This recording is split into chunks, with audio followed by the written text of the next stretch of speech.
So with that, let's kind of come to our topic. I think what has happened to the module of Chandrayaan also is that it must have landed, but we have lost communication. I think likewise, if you look at many relationships, relationship has landed, but maybe there is communication breakdown. So today's topic is thriving in relationships. How do you thrive? We are all surrounded with relationships, yeah. So that's a topic. I think just to do a recap of what we have done before this, which is we've done something on emotional intelligence, and we looked at the four dimensions of emotional intelligence in the last module, where we said, yeah, you need to be aware of your emotions, self-awareness. You need to be able to regulate your emotions. You need to be able to find out what is the motivation behind the emotion. Why am I feeling a particular emotion? And lastly, we spoke about empathy. This session is the fifth dimension, which is how do you bring all this together in social relationships, in various social situations. And if you look at relationship is a social situation. Sure. Yeah, and that's where how do you bring your emotional intelligence in action in various situations. That's the topic today. Thriving relationships. In fact, when this topic was announced and I wrote to my friends and people in my contact Facebook, many people wrote a peculiar comment. They said, interesting topic. So what I did was to some of them I asked back. I said, what do you mean interesting? Yeah. So some of them said, yeah, I can relate with it. On further conversation, I realized that many of them were actually surviving some relationships in their life. And they're saying, yeah, this is a topic for me. Many of us, this happens, right? We tend to survive relationships, and relationships are not necessarily thriving for us. So today, let's take a deep dive on how do you create thriving relationships. But before we go there, all of us are surviving in relationship. Let's look at some of the relationships which are surviving and why is there a survival and not a thriving. And then we will move on to what is thriving. So Uday, can you think of some relationships you also get in touch with saying, I am surviving this relationship? Is there any example that you have? Just surviving. It's not a thriving relation, but a surviving one. So currently I can actually dig into the past. Right now nothing is popping up for me. But from the past, if you have to really look at it, I was working in the corporate world for 10 years. And a number of the relationships there I realized I did survive them. Simple example. There was a boss who used to keep yelling. And there was hardly any connection which was there. It was all about the task, and if it was not done, you would yell, and that's about it. So I was actually enduring and surviving that relationship. During our management days, Shelly and I, almost within 1 month of joining, I think it was clear in our mind that we are going to be spending life together a shot. And yeah, it was a breezy romance. We used to have amazing conversations. There was a certain attraction which we had for each other. And based on these pillars, we actually went ahead and committed that let's get married. So initial days it was amazing. There was a freshness in the relationship, a breeziness which was there, a romance was there, and the attraction was there. So all these elements, they were there for a certain period of time, and slowly they started fizzling out.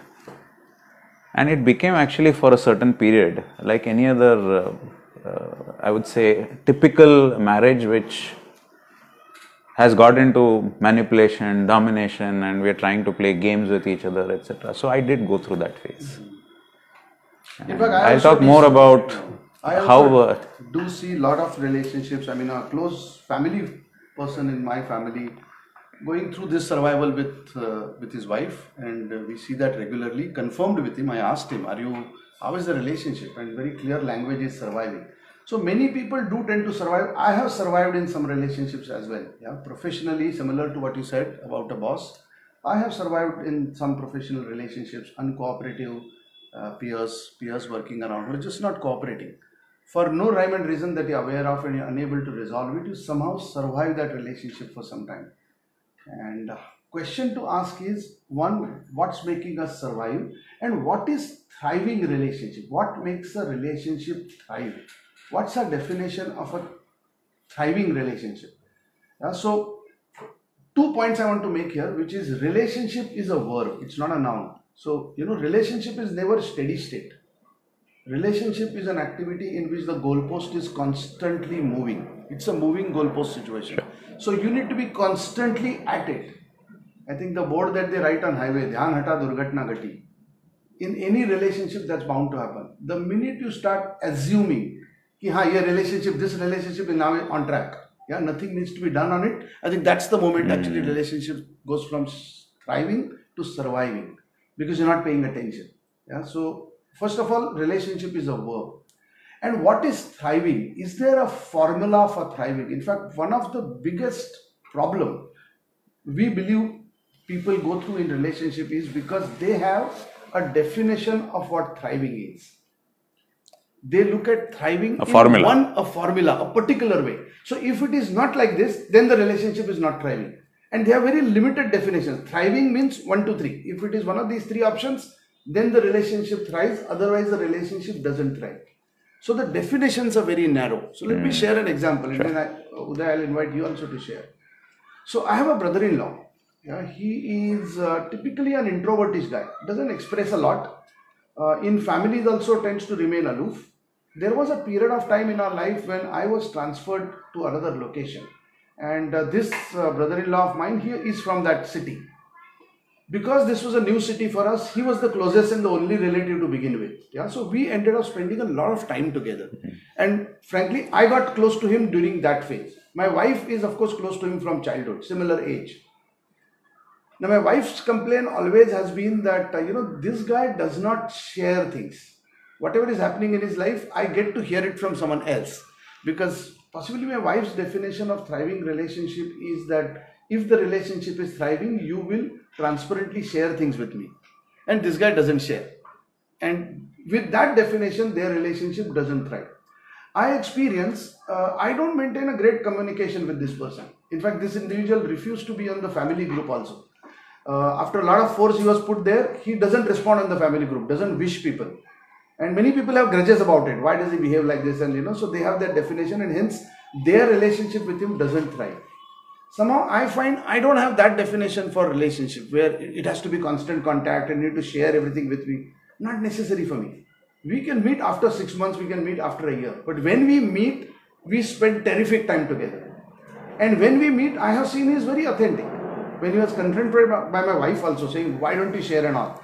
He says, you know what, I'm not that kind of a person. I normally don't speak up. I am an introvert. I like to remain aloof. Now somehow, I don't think that got heard. Empathy was demonstrated over there. I'm okay with that. If he is like that, I'm okay. So I have full acceptance, and whenever we connect, actually our relationship thrives for those moments.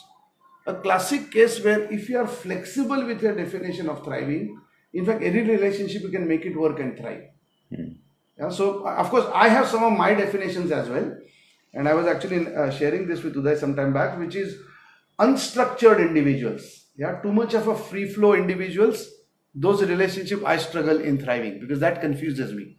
It's too scattered for me. And then, thriving those relationships becomes challenging for me. So I have my issues also on some areas where relationships. So related to people you worked with, etc. Related to people. So there is somebody close to me working constantly, and at times, a lot of scatter happens.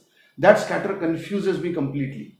So then I need to disconnect from that individual and come back. But now I have established a rhythm with this person to make sure that the relationship thrives and draw my boundaries, saying, you know what, beyond this is going to actually scare me, it's going to confuse me. Beyond this, let me not go. By declaring this, having this transparent conversation, I think the relationship now tends to thrive. We are able to constantly get back to a thriving place in our relationship. So any examples? Acceptance is what you are. Acceptance is critical. In terms of people having different methods. Everybody has a different method of how they relate. If I am flexible with it, if I'm accepting of their ways, chances of me creating thriving relationship increases. So one of the ingredients is acceptance of people's ways, the way they are. Okay. So that could be one element of thriving relationships. How many are you able to accept like this? Different ways for people. Wherever you are able to, relationship thrives. If you have limited ways, relationship starts surviving and thriving. Any example you are able to think of which gives indication of what makes it thrive? In fact, I'll just carry the same example forward. My relationship with Shelly. So I spoke about the period where actually there was a stagnation, and in a way we were surviving that relationship.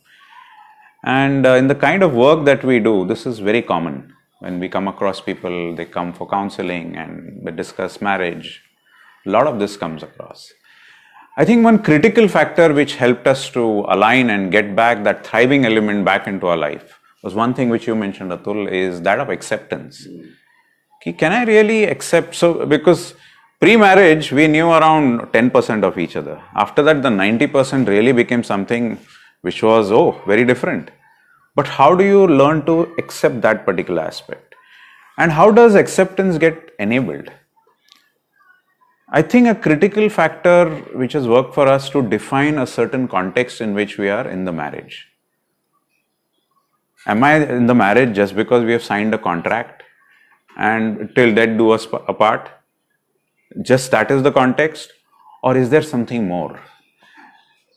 One more factor which came into defining of this context is that of authenticity. We started being very straight with each other. So how do we really peel away layers of ourselves so that the next level of potential is realized? This is one thing that really excited us a lot. How do we really grow together? And with that context, suddenly something very different came alive for us. Otherwise, it was a typical manipulation domination game which would have resulted in, I would say, a deadness in the relationship. And a question to everybody is this something that is common? Do you see that in your life in some ways outside? When it comes to the institution of marriage, how many marriages are really thriving? How many marriages have a context beyond, okay, let's just survive? If you look at all the even jokes which get cracked, there's a lot of husband-wife joke, and some of them, of course, are just in good humor, but many of them are also grounded in a certain resignation around this relationship. How does one transcend this resignation, move towards acceptance, have a thriving context? I think authenticity is one of the key factors. I know of, as you're saying this, Uday, on the context, so two elements we've spoken about, which is acceptance and context. People have a definition. Thriving relationships means they don't fight. A couple which doesn't fight is a thriving relationship. So if you fight, that means the relationship is not thriving. But my experience, and I was exactly that individual who used to avoid conflicts in relationship, so that let me not rock the boat. Jo chal raha hai chalne do. Whatever is happening at whatever level it is happening, let it continue. We actually come back to a thriving place in our relationship. But by keeping it down, keeping it inside, actually we are far away from thriving relationships. So even authenticity is very critical for thriving relationship.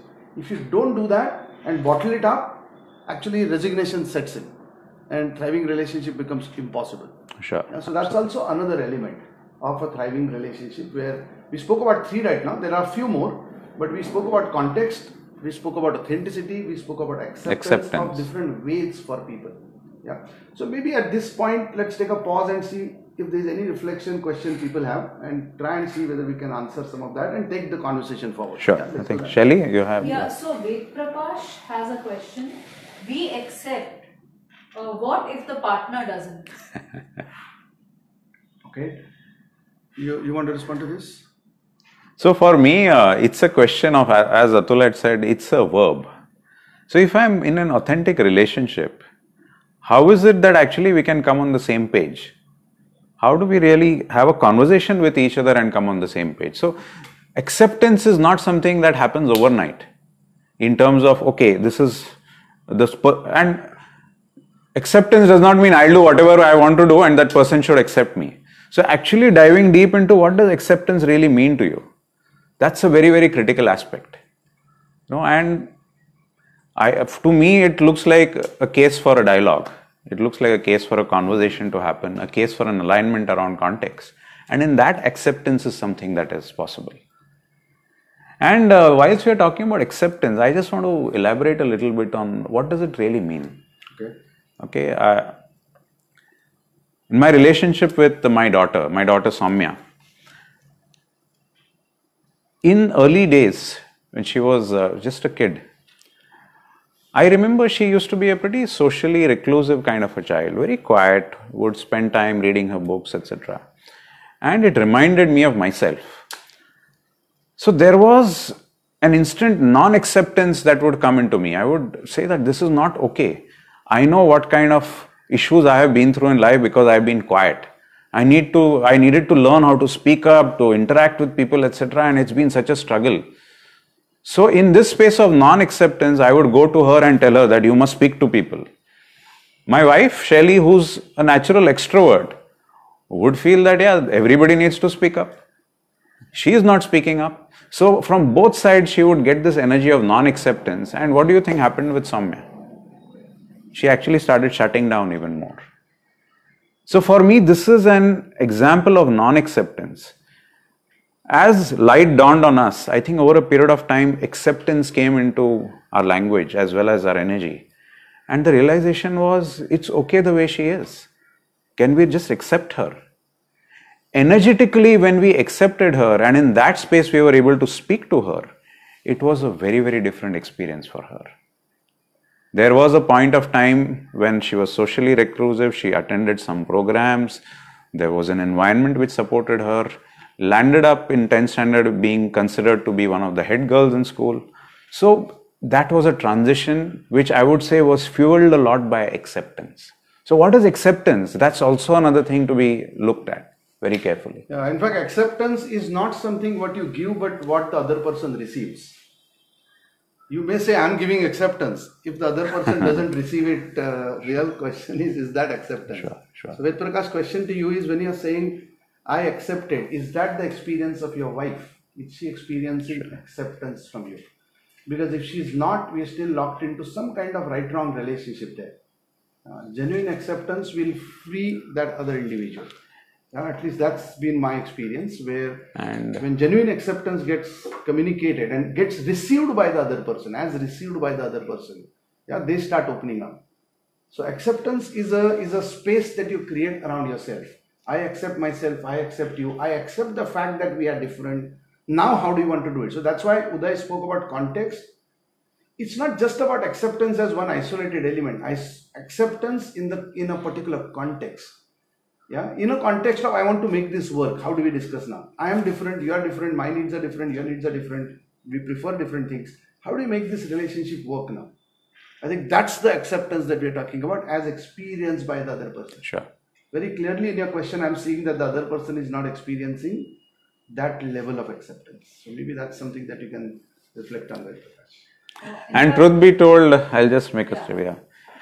This has been one of the single most important things I've been working on in my life for many, many years now. It's not been easy for me.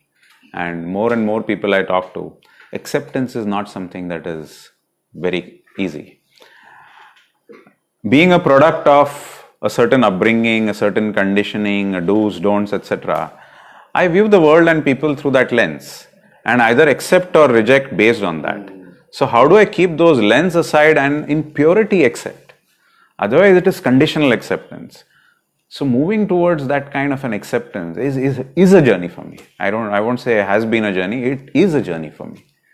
There are moments when I flop miserably because there is a lack of self-acceptance. There's a lack of others' way of doing things in a particular way. So I flop. And yeah, it's an ongoing journey. Yeah. You were saying something? Yeah, so in fact, Ved Prakash, he has kind of commented on this and said, be with the person in spite of all difficulties being experienced. That's possibly what you guys are also mentioning about acceptance. Sure. Complete acceptance happens at that point, yes. There is a question from Prerna. Mm-hmm. How can we create more trust in relationships, especially when it has been lost?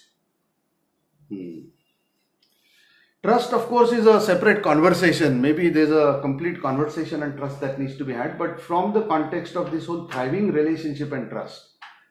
So trust that is lost. I think trust is not a black and white thing. Yeah, either I trust you or I don't trust you. When people look at trust as this binary, then there's a problem. Yeah, one mistake and trust is lost.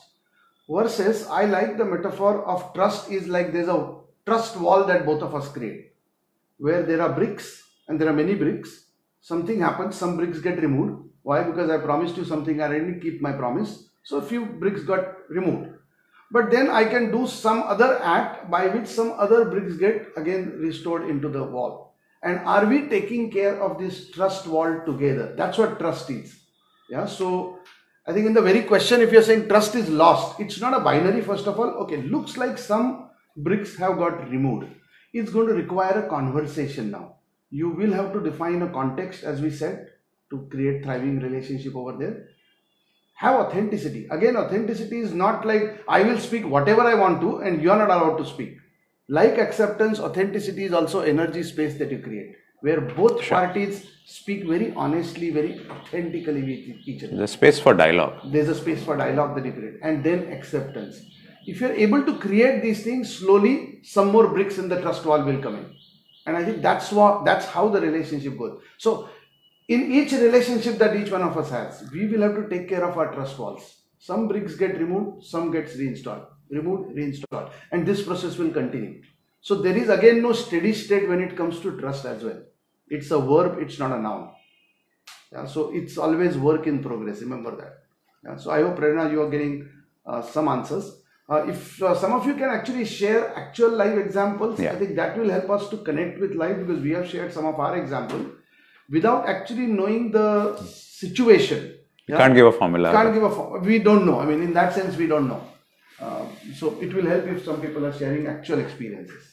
And yeah, I think these are critical peg points for trust as well, whether it is authenticity, whether it is acceptance. And another important one which, Atul, I would love to mention is that of responsibility. So in a relationship, am I willing to take responsibility for whatever is happening? Otherwise, typically the tendency is to blame. So when I went through a difficult phase with Shelly, who's to blame? Obviously she. There's nothing which is going to be sorted out. How do I really drop my need to be, I'm the person who's right? Take responsibility, and in that space, evolve the relationship.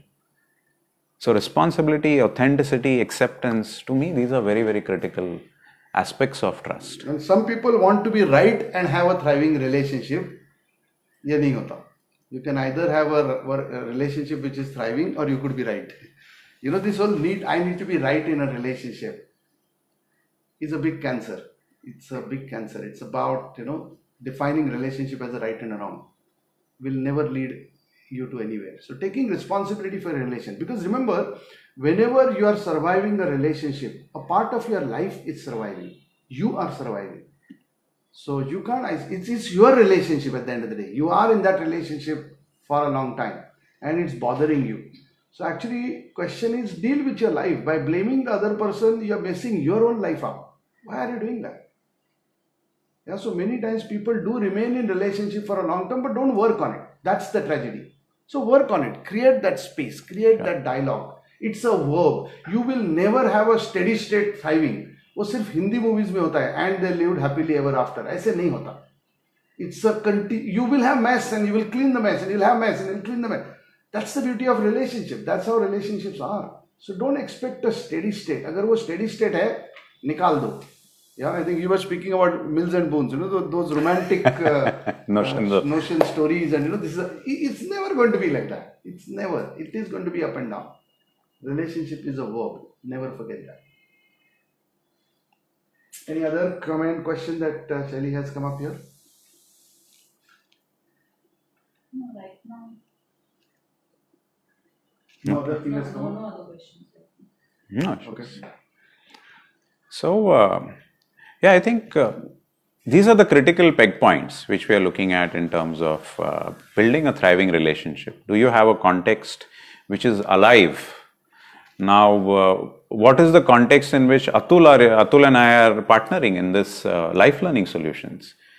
It's really to bring the whole dimension of transformation to the world. Do we really stand for that? And there are many occasions when we have differences of opinion, but these are the aspects. Are we aligned on the context? Are we being straight with each other? Is there an acceptance of we are as different as chalk and cheese, but is there an acceptance of what the other person is like? Or is there constantly an effort to bring the person onto my way of doing things? So that's actually been, these are some of the simple yet powerful peg points for ensuring that relationships are thriving. And whether it is a professional relationship or a marriage where many a times it's just that there is a contract And in India, especially if I have to talk about it, yeah, there are a number of people who think that going away from relationships is taboo. How do you really, so it's a great point to come from that, yeah, we'll be in it come heaven or hell. However, when you are in the relationship, is it a living hell? And you're just grinning and bearing it? Or are you really working on it in such a way that actually it's moving towards a place of thriving? So that's... And I would share a Vijay says something very similar to what you were mentioning there. When we evolve in a long-term relationship and we start to see the world around us differently, how do we sustain and maintain that relationship? Sure. In fact, very example I can give here, Vijay, which is there was a time similar to what Uday mentioned about marriage. Me and my wife, romantic relationship, 25 years. And then I had a conversation with my wife, saying, you know what, I'm not that 20-year-old guy who can do all this romance and all that. I mean, I've passed that age. I can't relate with you like that right now. And I think we need to redefine our relationship. We had a long chat about what are your needs out of marriage, what are my needs out of marriage, how do you meet those needs. But I'll tell you one thing I hadn't dropped in my own consciousness, which is, I remember as a child, my mother tells me that story, that she left the job because when I come home, I want my mother to be at home. Yeah, that was one of my, so when I don't want to come to an empty house, so I want somebody who is waiting for me.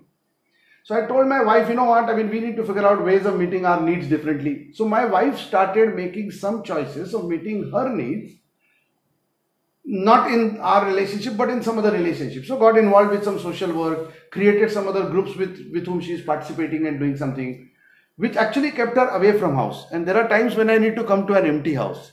Actually, I realized I need to learn that because I was complaining about it till my daughter brought it to my notice.